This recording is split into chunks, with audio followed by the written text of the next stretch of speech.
El Silmarillion, J.R.R. Tolkien. Capítulo 9. De la huida de los Noldor.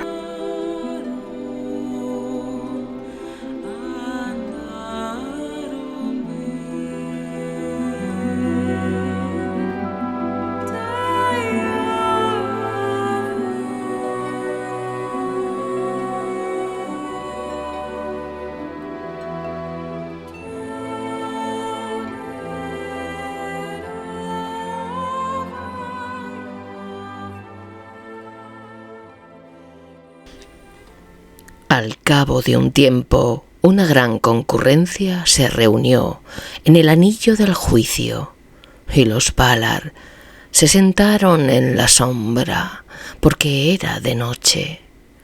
Pero las estrellas de Barda brillaban en lo alto, y el aire estaba claro, pues los vientos de Manwë habían barrido los vapores de muerte y habían devuelto las sombras al mar.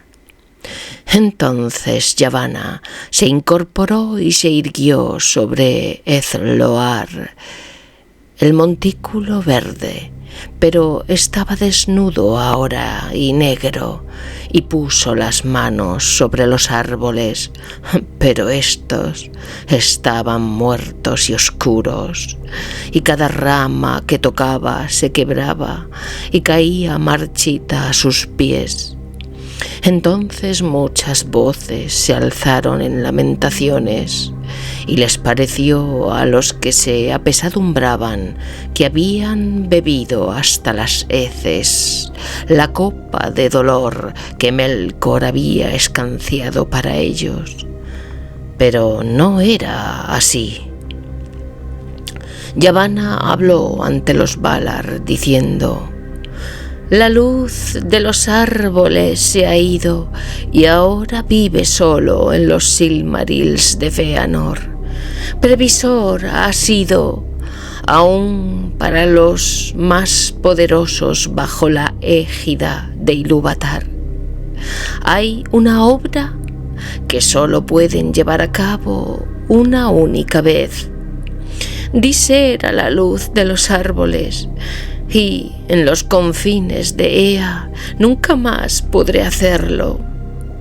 Sin embargo, si yo dispusiese de un poco de esa luz, podría devolver la vida a los árboles antes de que las raíces se corrompieran, y entonces nuestras heridas tendrían remedio y la malicia de Melkor quedaría confundida».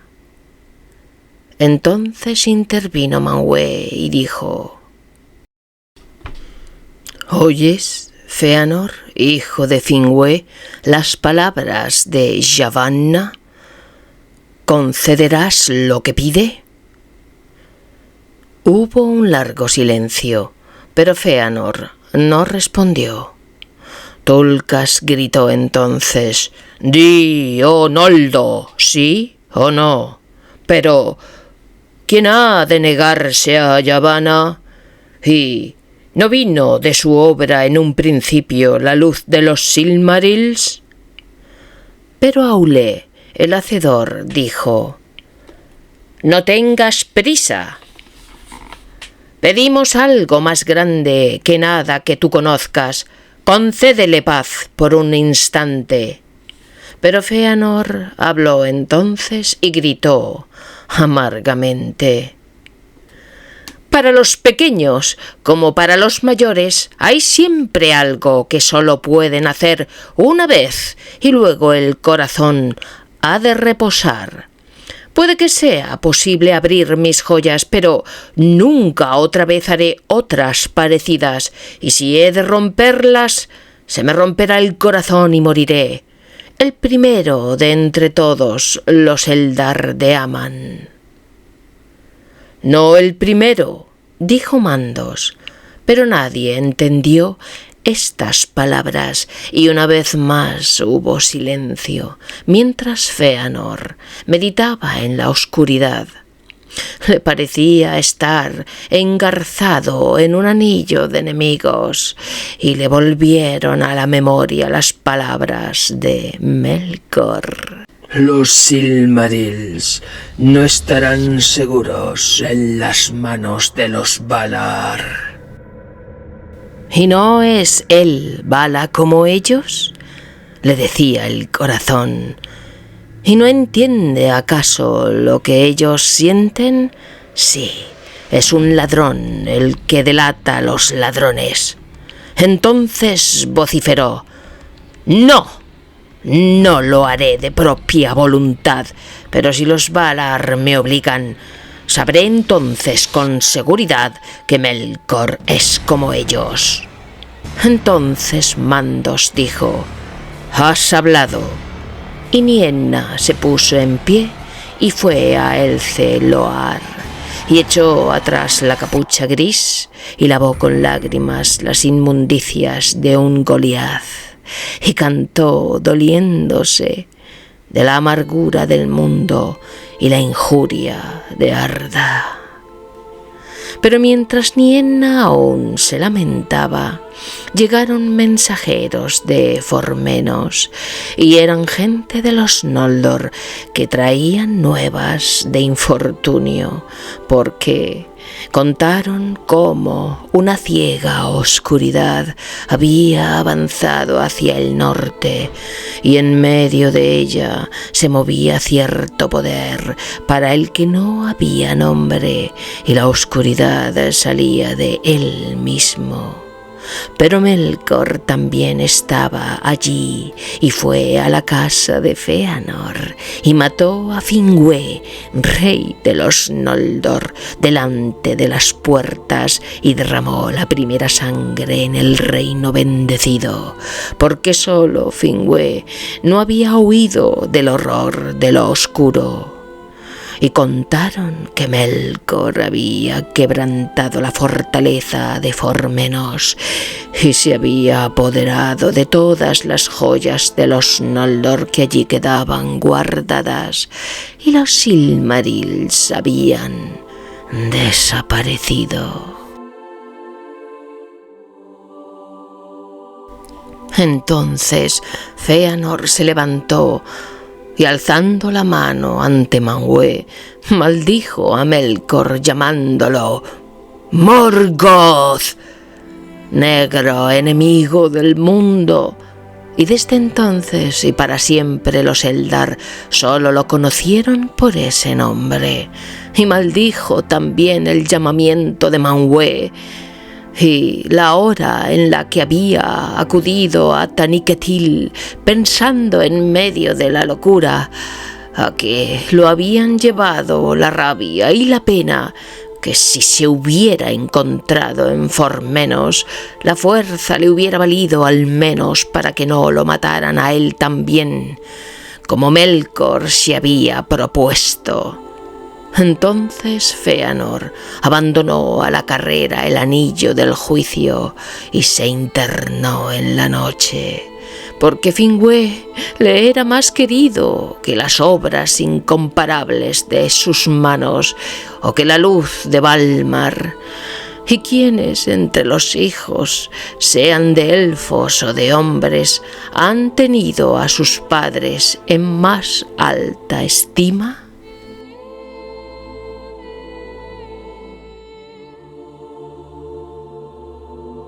Muchos allí se afligieron por el dolor de Fëanor, pero la pérdida por él sufrida no era suya solamente, y Yavanna lloró junto al montículo, temiendo que la oscuridad devorara para siempre los últimos rayos de la luz de Valinor, porque aunque los Valar aún no entendían del todo qué pasaba, advertían que Melkor había pedido ayuda a algo que procedía de más allá de Arda.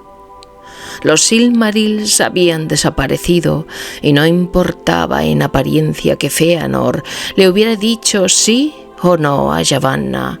Sin embargo, si hubiera consentido desde un principio, antes de que las nuevas llegaran desde Formenos, quizá no hubiese podido acometer lo que hizo después. Pero el destino de los Noldor estaba ahora cada vez más cerca. Entretanto, Morgoth, al huir de la persecución de los Valar, llegó a los baldíos de Araman.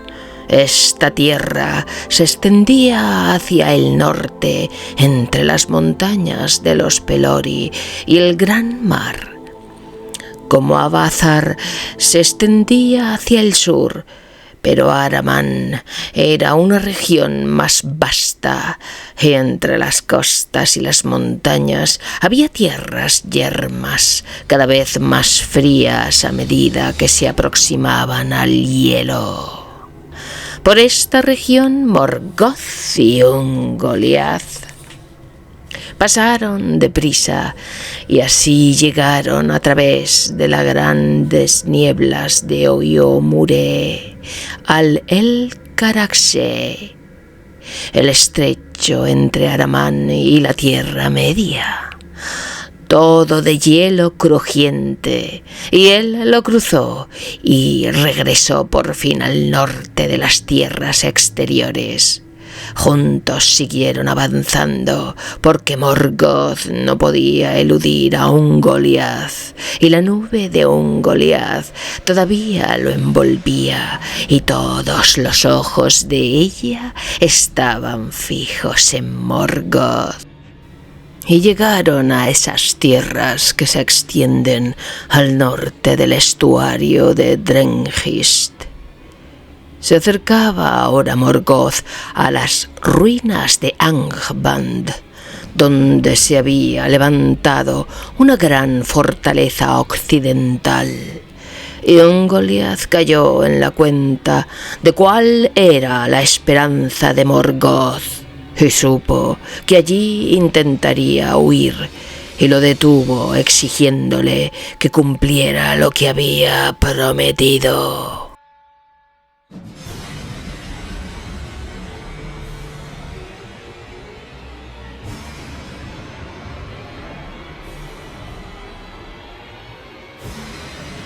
Negro corazón,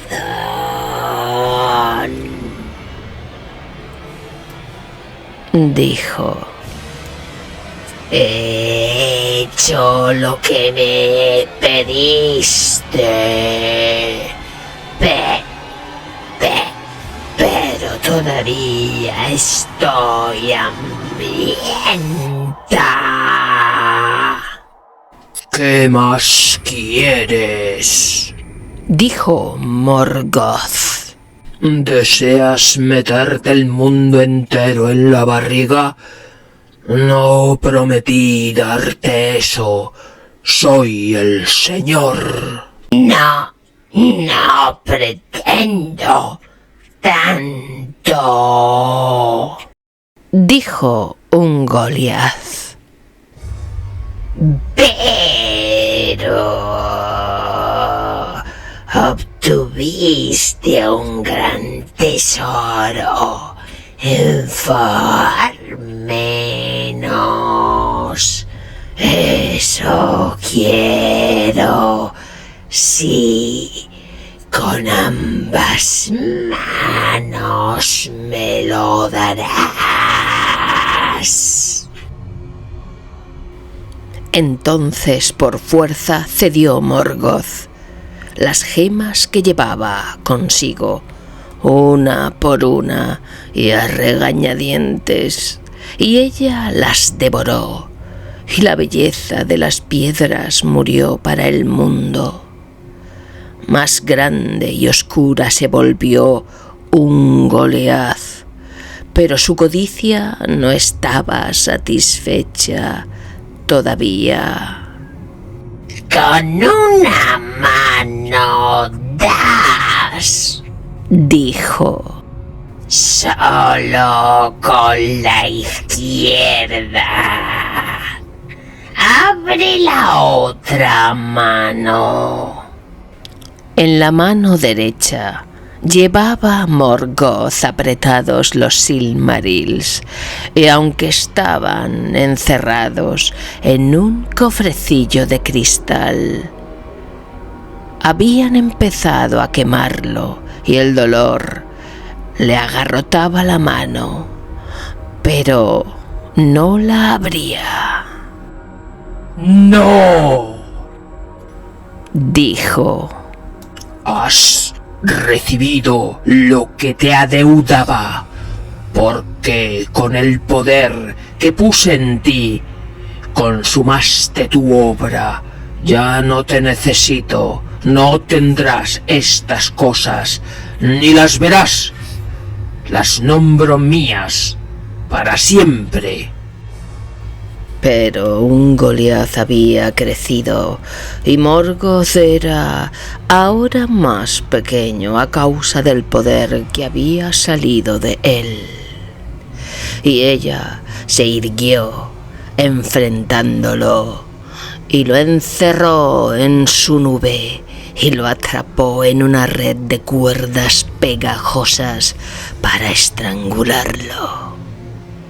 Entonces Morgoth lanzó un grito terrible cuyos ecos resonaron en las montañas. Fue así que esa región se llamó Lammoth, porque esos ecos la habitaron después para siempre y despertaban cada vez que alguien gritaba allí.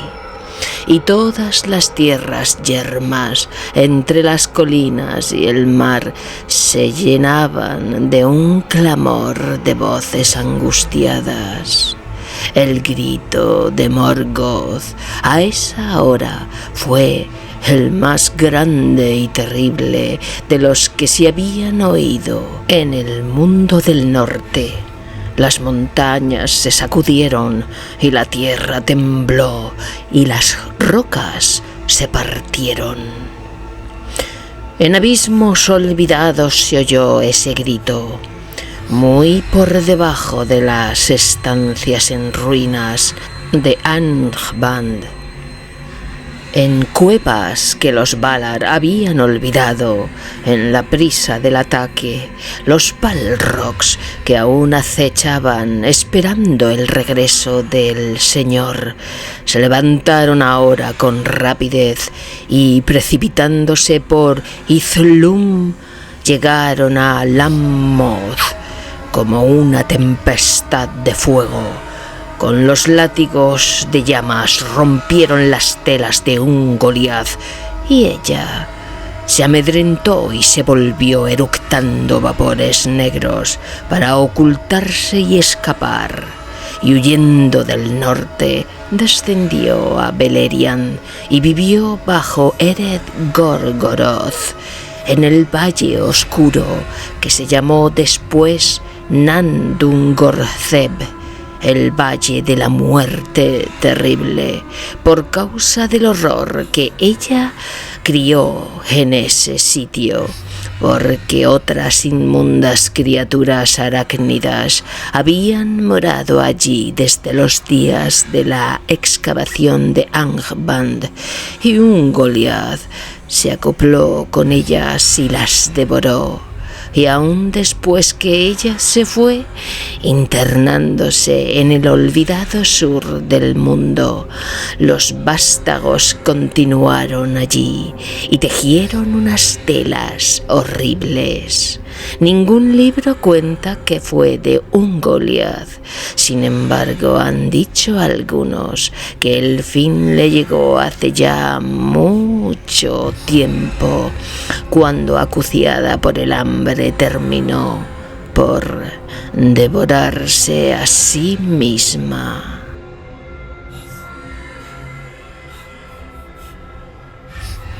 Y así pues, lo que Yavanna temía, que un Goliath devorara los Silmarils y estos se desvanecieran en nada, no llegó a ocurrir, pero las piedras quedaron en poder de Morgoth, y Morgoth, libre otra vez, reunió a todos sus sirvientes que pudo encontrar y se encaminó a las ruinas de Angband.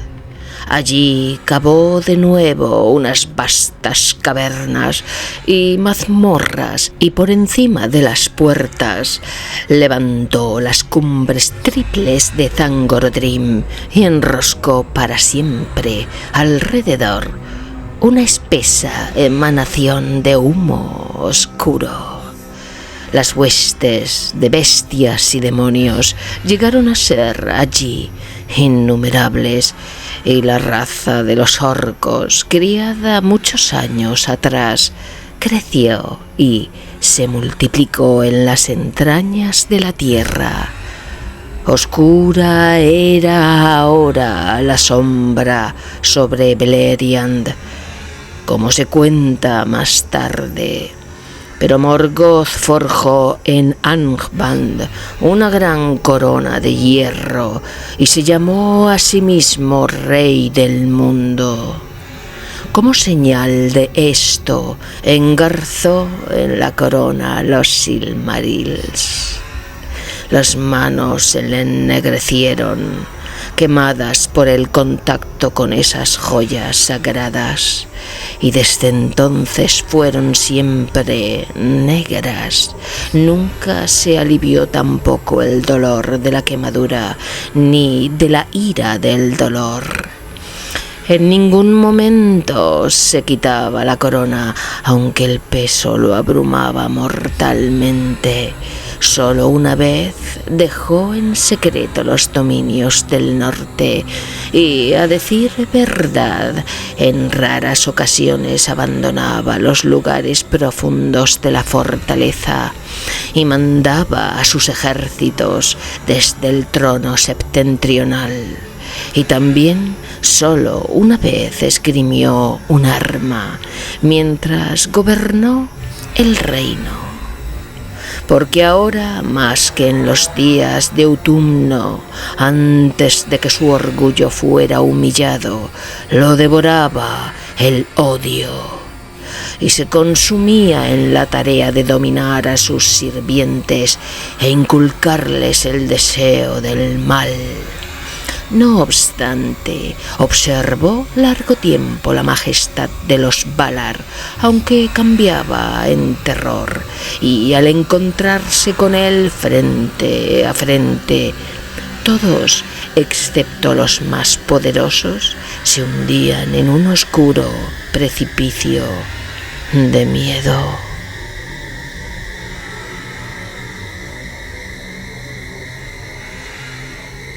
Ahora bien, cuando se supo que Morgoth había escapado de Valinor y que de nada servía perseguirlo, y los Valar permanecieron largo tiempo sentados en la oscuridad, en el anillo del juicio, y los Maiar y los Vanyar lloraban de pie junto a ellos, pero la mayoría de los Noldor volvieron a Tirion y se lamentaron por el oscurecimiento de la bella ciudad. A través de la barranca oscura del Calaciria venían flotando unas nieblas desde los mares sombríos y cubrían las torres como mantos, y la lámpara de la Mindon ardía pálida en la lobreguez.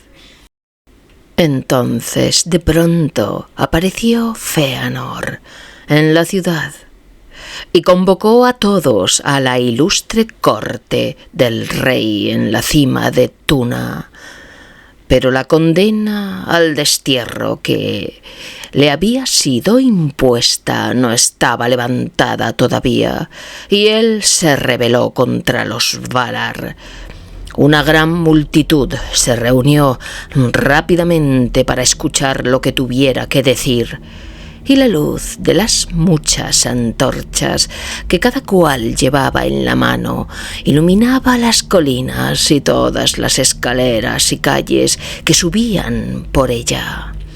Fëanor era un maestro de las palabras y tenía gran poder sobre los corazones cada vez que hablaba, y esa noche pronunció un discurso ante los Noldor que estos siempre recordaron. Fieras y salvajes fueron las palabras de Fëanor, y colmadas de cólera y de orgullo, y al escucharlas los Noldor se sintieron movidos a la locura. Fëanor habló sobre todo de Morgoth, con odio y cólera, y sin embargo casi todo cuanto dijo procedía de las mentiras de Morgoth mismo. Pero Fëanor, transido de dolor por el asesinato de su padre y de angustia por el robo de los Silmarils, reclamó el reinado sobre todos los Noldor desde que Finwë estaba muerto, y despreció los derechos de los Valar. ¿Por qué, oh pueblo de los Noldor?, exclamó, ¿por qué habremos de servir a los celosos Valar, que no pueden protegernos ni protegerse del enemigo? Y aunque sea ahora un adversario, ¿no pertenecen ellos y él a un mismo linaje? La venganza me llama desde aquí, pero aun cuando así no fuere, no querría yo vivir más tiempo en la misma tierra con el linaje del asesino de mi padre y del ladrón de mi tesoro. Pero no soy el único valiente en este pueblo de valientes. ¿Y no habéis perdido todos a vuestro rey? ¿Y qué más no habéis perdido aquí, encerrados en una tierra estrecha entre las montañas y el mar? Aquí una vez hubo luz, que los Valar mezquinaron a la Tierra Media, pero ahora la oscuridad lo nivela todo. Nos lamentaremos aquí siempre, inactivos, pueblo de sombras, moradores de la niebla, vertiendo lágrimas vanas en el mar indiferente, o volveremos a nuestra patria, en cuy vienen. Fluían dulces las aguas bajo las estrellas de un cielo sin nubes, y vastas eran las tierras por las que podía andar un pueblo libre. Allí se extienden todavía y nos aguardan a nosotros, que las abandonamos en un momento de locura. ¡Venid, que los cobardes guarden la ciudad! Largamente habló, instando siempre a los Noldor a que lo siguieran y a ganar ellos mismos la libertad y grandes reinos en las tierras del este, antes de que fuera demasiado tarde, porque repetía las mentiras de Melkor, que los Valar los habían engañado y pretendían mantenerlos cautivos para que los hombres pudieran regir en la Tierra Media. Muchos de los Eldar oyeron hablar por primera vez de los segundos nacidos. «Hermoso será el fin», exclamó Fëanor, «aunque largo y áspero el camino. Decid adiós al sometimiento, pero decid adiós también a la holgura. Decid adiós a los débiles. Decid adiós a vuestros tesoros, porque iremos más lejos que Orome, soportaremos más durezas que Tulkas. Nunca dejaremos de intentarlo. Tras Morgoth hasta el fin de la tierra, combatiremos contra él y nuestro odio será imperecedero. Pero cuando lo hayamos conquistado y recuperemos los Silmarils, nosotros y solo nosotros seremos los señores de la luz inmaculada y amos de la beatitud y la belleza de Arda. Ninguna otra raza nos despojará». Entonces pronunció Fëanor un terrible juramento, Los 7 hijos se acercaron a él de un salto y juntos hicieron el mismo voto. Y rojas como la sangre brillaron las espadas al resplandor de las antorchas. Era un juramento que nadie puede quebrantar, ni nadie ha de pronunciar, aún en el nombre de Ilúvatar, y pidieron para ellos la oscuridad sempiterna si no lo cumplían. Y a Manwë nombraron como testigo, y a Barda y a la montaña sagrada de Taniquetil. Prometieron proseguir con odio y venganza hasta el fin del mundo a Vala, demonio, elfo u hombre aún no nacidos, o a cualquier otra criatura grande o pequeña, buena o mala, a la que el tiempo diese origen desde ahora hasta la consumación de los días, que guardara, tomara o arrebatara uno de los Silmarils de Fëanor. Así hablaron Maedhros y Maglor y Celegorm, Curufin y Caranthir, Amrod y Amras, príncipes de los Noldor. Y muchos se descorazonaron al oír las terribles palabras, porque así dicho un juramento, malo o bueno, no puede quebrantarse y perseguirá tanto al que lo cumple como al que lo quebranta hasta el fin del mundo. Fingolfin y su hijo Turgon hablaron por tanto en contra de Fëanor y despertaron palabras fieras, de modo que una vez más la ira estuvo cerca del filo de las espadas.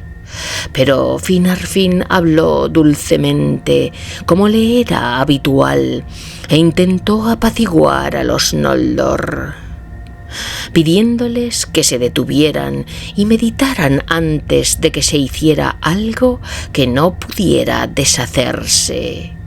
Y Orodreth, solo entre sus hijos, habló de igual manera.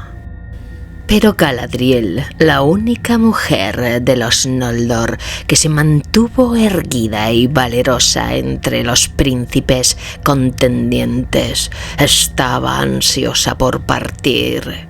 No pronunció ningún juramento, pero las palabras de Fëanor sobre la Tierra Media le habían ardido en el corazón y anhelaba ver las amplias tierras sin custodia y gobernar allí un reino a su propia voluntad. Lo mismo que Galadriel pensaba Fingon, hijo de Fingolfin, también movido por las palabras de Fëanor, aunque poco lo amaba, y con Fingon estuvieron, como siempre, Angrod y Aegnor, hijos de Finarfin, pero estos mantuvieron la calma y no hablaron contra sus padres. Por fin, después de un prolongado debate, prevaleció Fëanor, y a la mayor parte de los Noldor allí reunidos inflamó con el deseo de nuevas cosas y países extraños. Por tanto, cuando Finarfin habló aún otra vez, pidiendo reflexión y tiempo, un gran grito se alzó. ¡No! ¡Partamos! Y sin dilación, Fëanor y sus hijos se prepararon para emprender la marcha.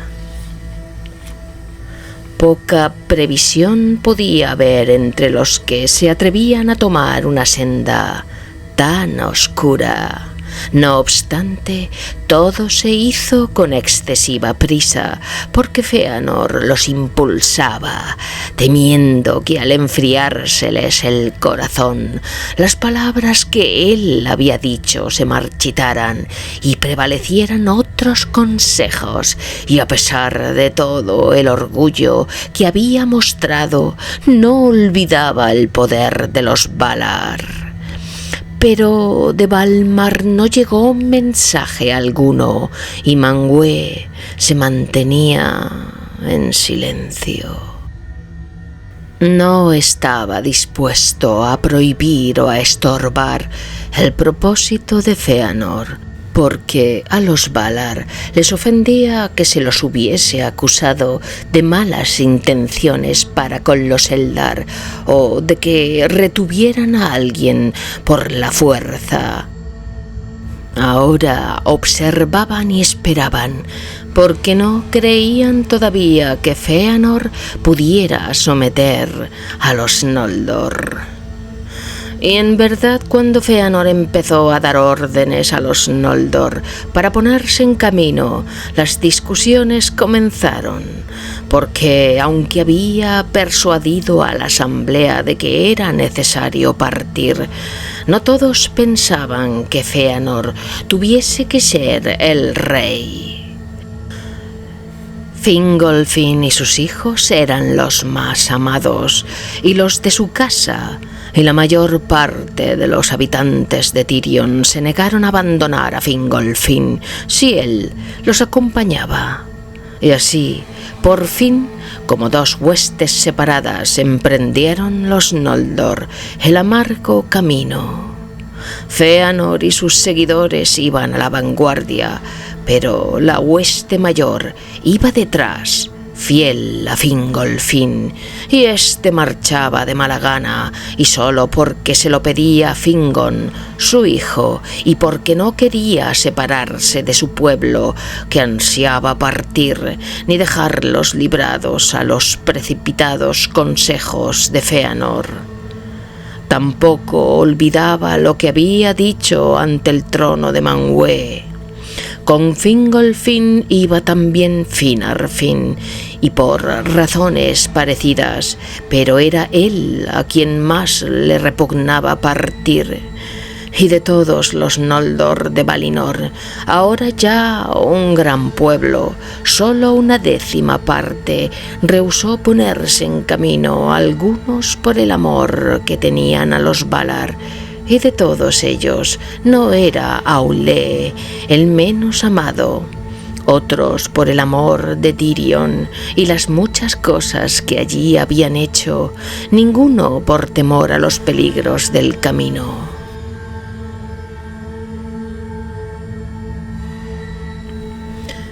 Pero mientras resonaba la trompeta y salía Fëanor de las puertas de Tirion, llegó por fin un mensajero de Manwë diciendo: «A la locura de Fëanor se opone solo mi consejo. No partáis, porque es mala hora y vuestro camino os conduce a una pesadumbre que no prevéis.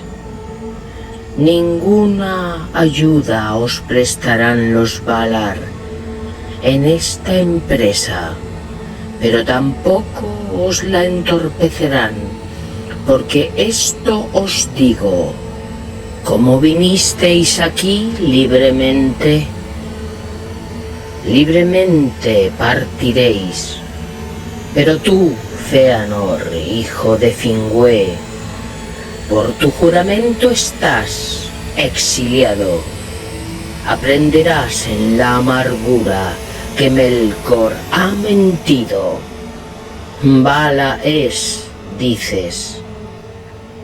Pues entonces has jurado en vano, porque a ninguno de los Valar puedes vencer ahora ni nunca dentro de las estancias de Ea. Ni aunque Eru, a quien nombras, te hubiera hecho 3 veces más grande de lo que eres». Pero Fëanor se rió y habló no al heraldo, sino a los Noldor. «Vaya, entonces, ¿este pueblo valiente ha de enviar al destierro al rey, acompañado solo por sus hijos, para luego volver a someterse? Pero a aquellos que vengan conmigo les preguntaré: ¿se os dice que habrá dolor? Pero en Aman lo hemos visto, en Aman hemos llegado, por la beatitud a la pesadumbre. Intentaremos ahora el camino opuesto, por el dolor, busquemos la alegría o al menos la libertad. Entonces, volviéndose al heraldo, gritó: «Di esto a Manwë Sulimo, ilustre rey de Arda.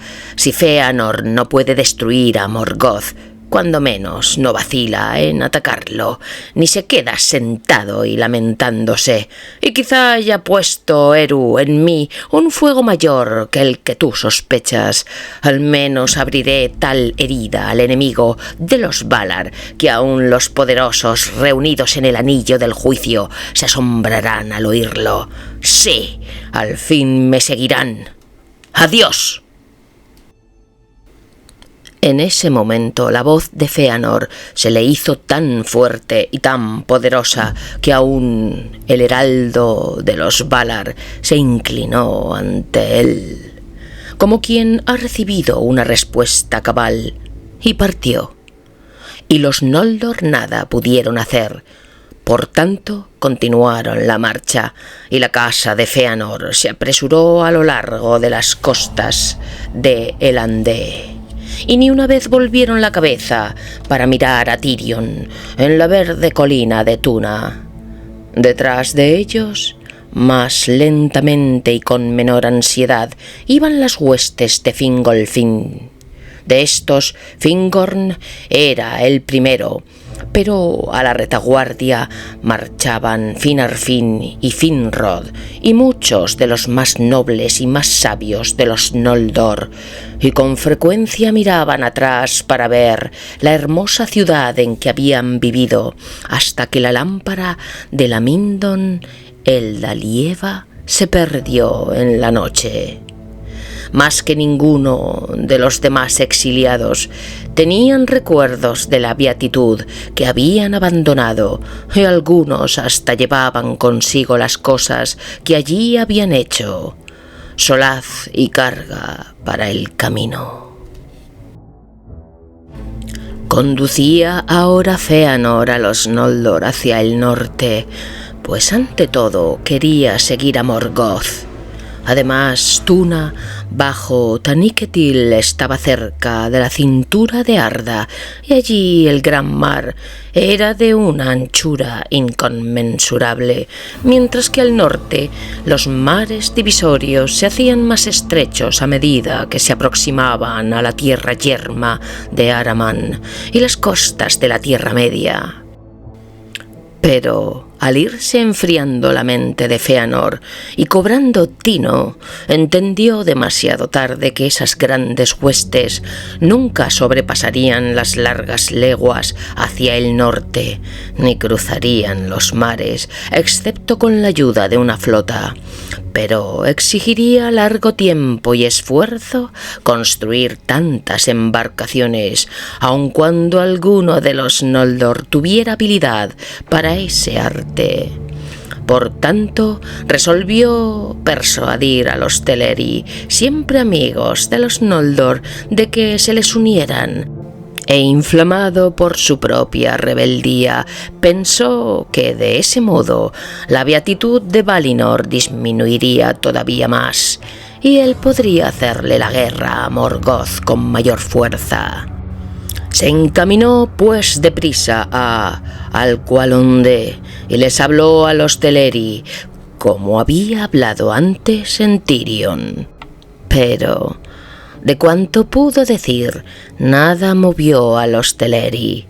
Estaban en verdad apenados por la partida de parientes y viejos amigos, y parecían más dispuestos a disuadirlos que a prestarles ayuda. Y no quisieron prestar ningún barco, ni ayudar a construirlo contra la voluntad de los Valar. En cuanto a ellos, no deseaban otra patria que las playas de Eldamar, y ningún otro señor que Olwë, príncipe de Alqualondë. Y él nunca había prestado oídos a Morgoth. ni le había recibido de buen grado en su tierra, y confiaba todavía en que Ulmo y los otros grandes entre los Valar pondrían remedio a las heridas abiertas por Morgoth, y que la noche pasaría y que luego habría un nuevo amanecer. Entonces Fëanor se encolerizó, porque aún temía retrasarse, y le dijo airado a Olwë: «Si renunciáis a los amigos en la hora de necesidad, sin embargo aceptasteis agradecidos nuestra ayuda cuando llegasteis los últimos a estas costas, perezosos de corazón flaco, casi con las manos vacías, todavía viviríais en chozas sobre la playa si los Noldor no hubieran cavado vuestro puerto y trabajado en vuestros muros». Pero Olwë respondió: «De ningún modo renunciamos a los amigos, pero solo un amigo ha de censurar la locura del amigo, y cuando los Noldor nos dieron la bienvenida y nos prestaron ayuda, hablaste de modo bien distinto. Íbamos a vivir para siempre en la tierra de Aman, como hermanos en casas contiguas. Pero en cuanto a nuestros blancos navíos, no proceden de vosotros. No aprendimos ese arte de los Noldor, sino de los señores del mar, y los blancos maderos los trabajamos con nuestras propias manos. Las blancas velas fueron tejidas por nuestras esposas e hijas, por tanto no las daremos ni las venderemos, ni por alianza ni por amistad. Porque te digo, Fëanor, hijo de Finwë, estas son para nosotros como las gemas de los Noldor, la obra de nuestros corazones que nunca podremos repetir». Fëanor se alejó entonces, y ya fuera de los muros de Alqualondë se sintió acosado por negros pensamientos hasta que sus huestes estuvieron reunidas. Cuando juzgó que contaba con tropas suficientes, marchó hacia el puerto de los Cisnes y se puso a dar órdenes a los barcos allí anclados y a apoderarse de ellos por la fuerza. Pero los Teleri se resistieron y arrojaron a muchos de los Noldor al mar. Entonces se desenvainaron las espadas y se desencadenó una amarga batalla en los barcos y en los muelles y malecones iluminados por lámparas y hasta sobre el gran arco de las puertas. 3 veces la gente de Fëanor fue rechazada y muchos murieron de ambos bandos, pero la vanguardia de los Noldor recibió el socorro de Fingon, con los primeros de la hueste de Fingolfin, que al llegar y descubrir que se libraba una batalla en la que moría gente de su propio linaje, se unieron a ella sin conocer bien el motivo de la lucha. Algunos creyeron que los Teleri intentaban impedir la marcha de los Noldor por orden de los Valar. Así, por último, los Teleri fueron vencidos, y gran parte de los marineros que vivían en Alqualondë fueron muertos vilmente, porque la desesperación había vuelto feroces a los Noldor, y los Teleri contaban con menos gente, y casi no tenían otras armas que unos arcos delgados. Entonces los Noldor se apoderaron de los navíos blancos, y cada remo fue manejado por el mejor tripulante con que pudieron contar, y se alejaron hacia el norte a lo largo de la costa. Y Olwë llamó a Osé, pero éste no acudió, porque no permitían los Valar que la huida de los Noldor fuera impedida por la fuerza. Pero Uinen lloró por los marineros de los Teleri, y el mar se levantó airado en contra de los asesinos, de modo que muchos barcos naufragaron, y quienes iban en ellos murieron ahogados.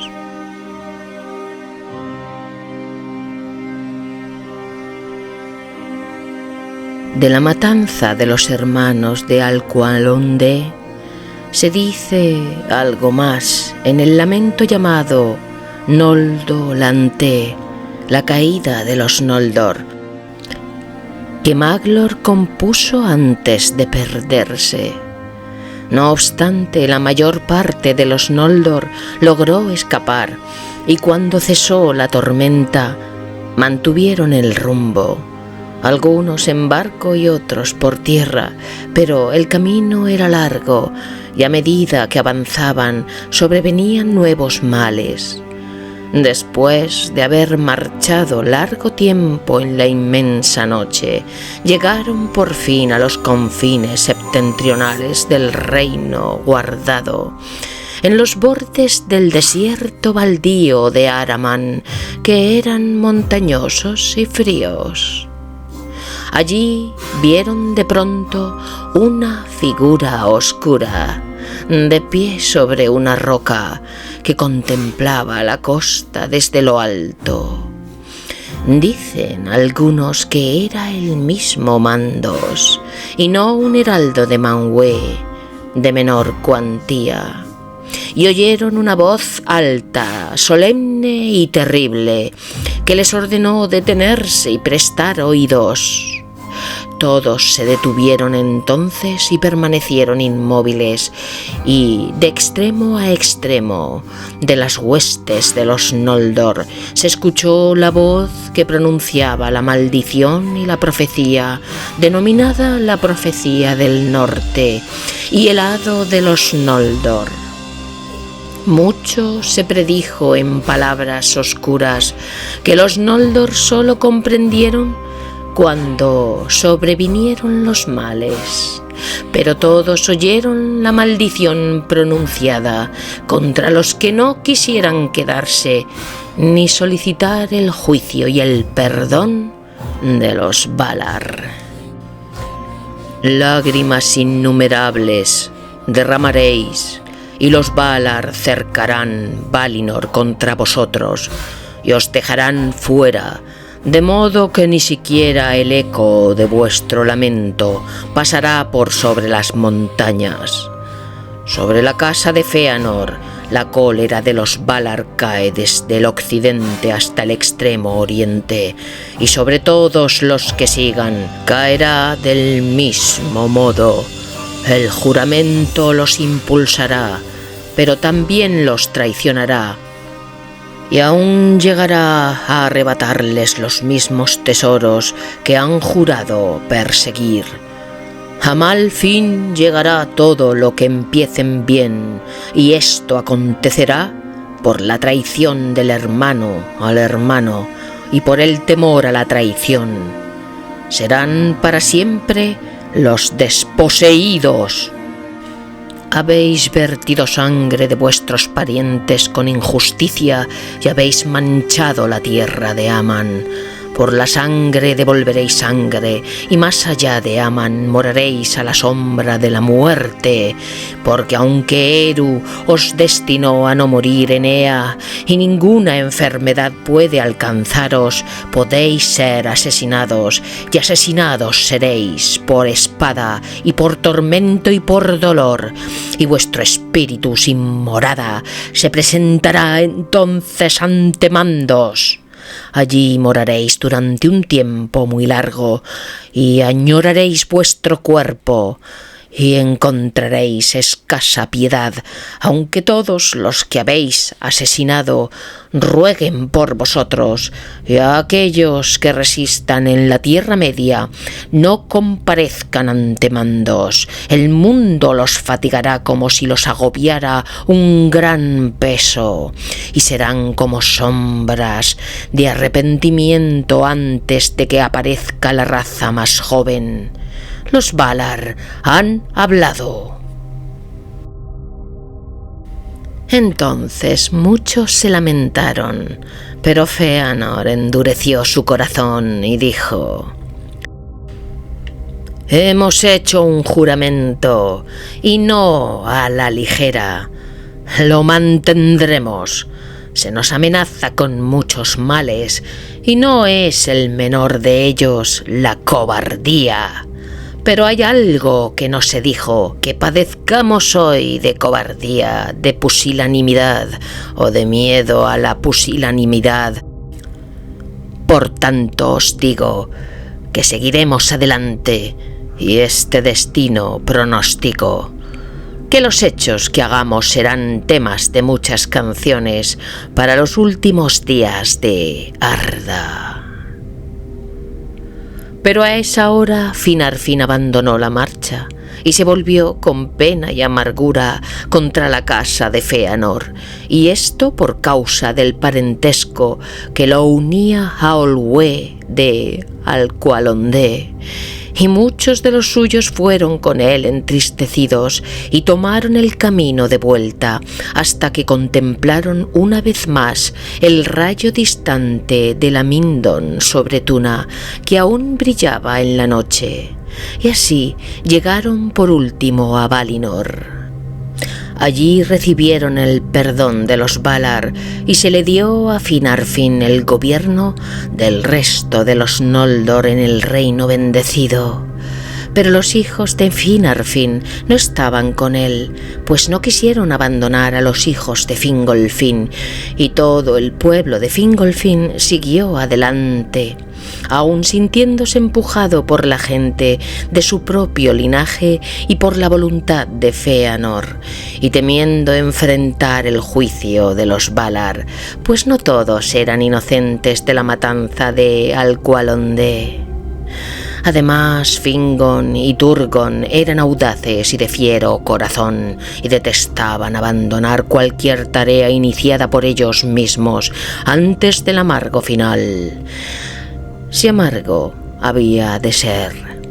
De modo que la mayor parte de la hueste siguió adelante y pronto el mal que había sido predicho empezó a operar.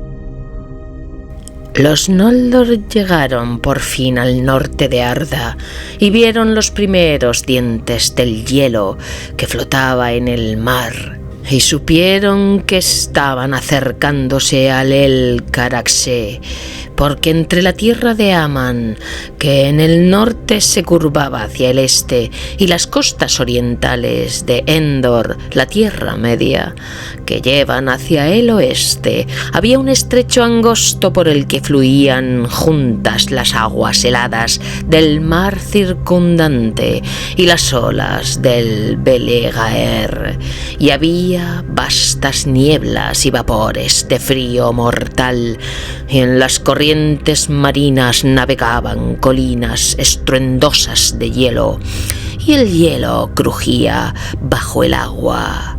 Así era el El-Caraxë, y nadie había osado hollarlo todavía, salvo los Valar y un Goliath.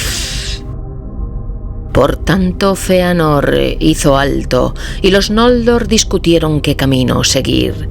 Pero el frío y la niebla viscosa que el fulgor de las estrellas no podía horadar empezaron muy pronto a atormentarlos, y muchos lamentaron haber tomado ese camino y empezaron a murmurar, especialmente los que seguían a Fingolfin, maldiciendo a Fëanor y acusándolo de ser el causante de todos los males de los Eldar.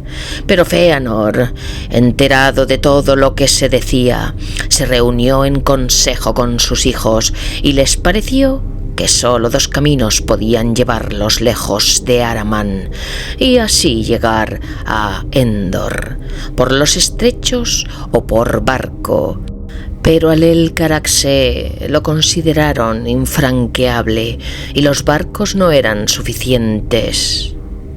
Muchos se habían perdido en el largo camino y no quedaban ahora bastantes como para transportar a la numerosa hueste, pero nadie estaba dispuesto a quedarse en la costa occidental mientras otros eran llevados primero. Ya el miedo de la traición había despertado entre los Noldor. Por tanto, Fëanor y sus hijos tomaron la decisión de apoderarse de todos los barcos y de partir sin demora, porque habían retenido el dominio de la flota desde la batalla del puerto, y ésta estaba tripulada solo por aquellos que habían luchado en ella y que estaban sometidos a Fëanor. Y como si hubiera acudido a una llamada, un viento sopló del noroeste y Fëanor se deslizó en secreto con todos los que consideraba fieles y se embarcó con ellos y se hizo a la mar, dejando a Fingolfin en Araman. Y como el mar era allí estrecho, navegando hacia el este y algo hacia el sur, avanzó sin pausa. Y fue el primero entre los Noldor en poner un pie una vez más en las costas de la Tierra Media, y el desembarco de Fëanor ocurrió en la desembocadura del estuario llamado Drenghyst, que se adelantaba hacia Dor Lomin. Pero cuando hubieron desembarcado, Maedhros, el mayor de los hijos de Fëanor, y en un tiempo amigo de Fingon, antes de que se interpusieran entre ellos las mentiras de Morgoth, le habló a Fëanor diciendo: «Ahora, ¿de qué barcos y remeros dispondrás para la vuelta? ¿Y a quién traerán de allí primero? ¿A Fingon el valiente?». Entonces Fëanor rió con malignidad y replicó gritando: «Ningún barco y ningún remero. Lo que he dejado atrás no lo considero una pérdida. Ha sido una carga innecesaria en el camino. Que quienes han maldecido mi nombre lo maldigan aún, y que sus plañidos les abran el camino de vuelta a las jaulas de los Valar. ¡Que se quemen las naves!». Entonces Maedhros se apartó, pero Fëanor hizo que se prendiera fuego a las blancas naves de los Teleri. Así pues, en ese lugar que se llamó Losgar, en la desembocadura del estuario de Drenghyst, acabaron los navíos más hermosos que nunca hayan surcado el mar, en una gran hoguera fulgurante y terrible. Y Fingolfin y su pueblo vieron la luz desde lejos, roja bajo las nubes, y supieron que habían sido traicionados. Estos fueron los primeros frutos de la matanza de Alqualondë y el hado de los Noldor. Entonces Fingolfin, al ver que Fëanor lo abandonaba, para que pereciese en Aman o regresara avergonzado a Valinor, se llenó de amargura, pero ahora deseaba como nunca llegar de algún modo a la Tierra Media y volver a encontrarse con Fëanor. Y él y sus huestes erraron afligidos mucho tiempo, pero sintiendo que el valor y la resistencia se les acrecentaban con las penurias, porque eran un pueblo poderoso, los primeros hijos inmortales de Eru y Ilúvatar, aunque recién llegados al reino bendecido y no sujetos todavía a las fatigas de la tierra.